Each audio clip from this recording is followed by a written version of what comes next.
Jean-Philippe Isman, bonjour. Bonjour. Vous êtes associé chez RSM en charge de l'activité IT et Risk Advisory et on va parler des entreprises face au durcissement de la réglementation, notamment avec cette directive européenne qui doit entrer en vigueur mi-2018 qui concerne la protection des données personnelles. Alors première question, quelle est la portée de ce texte? Alors, la portée est extrêmement large, tant d'un point de vue géographique, c'est l'ensemble des pays européens bien évidemment, c'est l'ensemble des utilisateurs européens, mais on a également un effet de cette loi au-delà de l'Union européenne, notamment aux États-Unis ou dans d'autres pays.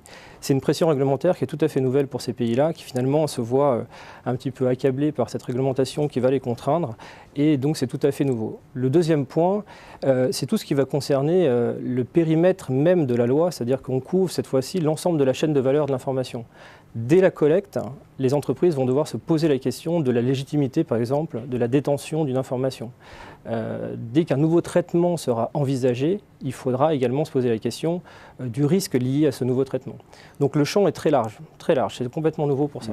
Alors on voit qu'il s'agit néanmoins d'un véritable durcissement, c'est plus de contraintes pour les entreprises, elles peuvent même s'exposer en cas de manquement à une amende qui peut s'élever jusqu'à 4% du chiffre d'affaires.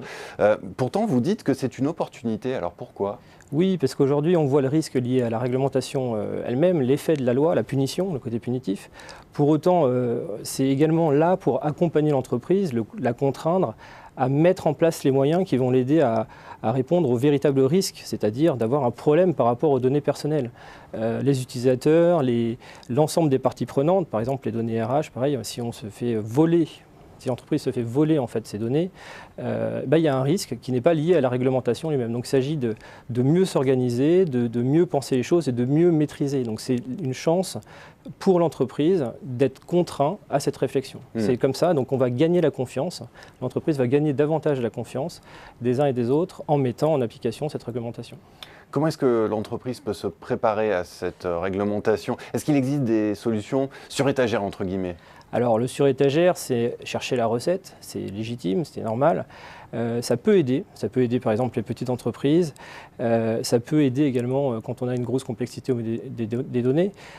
Pour autant, pour répondre à votre question, oui, ça existe, mais le sujet n'est pas là pour moi. C'est avant tout un sujet organisationnel, c'est presque une philosophie qui doit être, une culture qui doit être mise en place dans l'entreprise en repensant la chaîne de valeur autour de la donnée, en repensant la manière de gérer la donnée et donc de se poser les bonnes questions pour maîtriser en fait au maximum les flux d'informations, les traitements, la collecte, etc. Et on aura bien compris que c'est le moment de se poser les bonnes questions. Merci Jean-Philippe Isman pour ces quelques conseils. Avec plaisir.